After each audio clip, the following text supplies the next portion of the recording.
ईश्वर की योजना। किसी एक समय में एक बहुत आलसी आदमी था। वो हमेशा एक आसान तरीका भोजन करने के लिए ढूंढता था। एक दिन जब वो भोजन के लिए कुछ खोज रहा था तो उसे एक फल का बगीचा दिखा।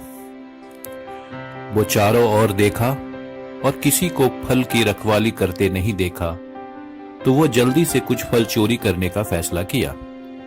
लेकिन जैसे ही वो खेत में चला और पेड़ पर चढ़ने लगा तो किसान ने उसे देख लिया और उसे पकड़ने के लिए आने लगा।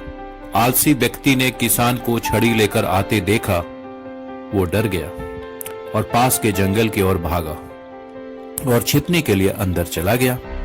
कुछ समय बाद जब वो जंगल से आगे बढ़ने लगे और वहां से गुजरते समय उन्होंने अद्भुत दृश्य देखा। एक लोमड़ी थी, उसके केवल 2 ही पैर था और उन पर भी वो खुशी से रेंगता था।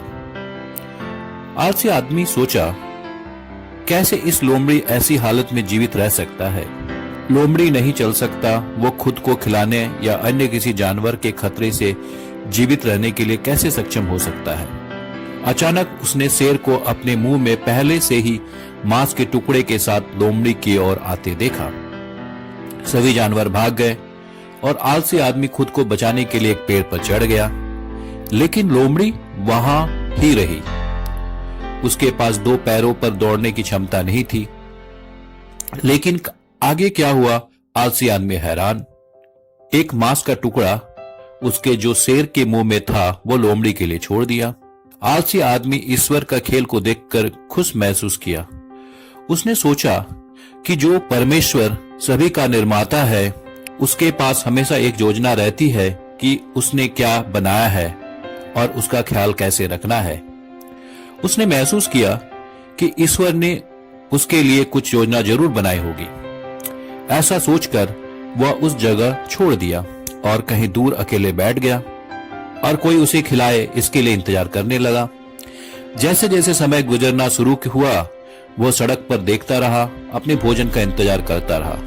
वह 2 दिनों तक इंतजार किया, पर किसी ने भी भोजन लेकर नहीं आया। अंत में वह भूख सहन नहीं कर सका और जगह छोड़ दिया।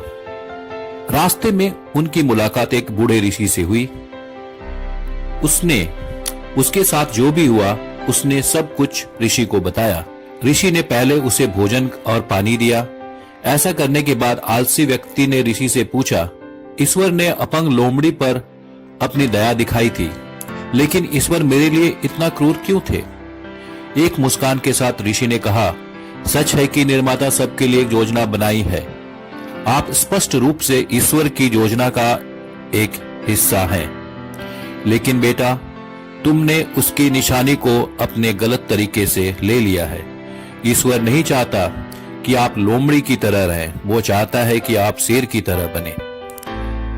अक्सर हम संकेतों को गलत समझते हैं। ईश्वर ने सभी को अपने हिस्से का काम करने की ताकत और क्षमता दी है। हम चीजों को हमेशा सकारात्मक तरीके से देखने की जरूरत है।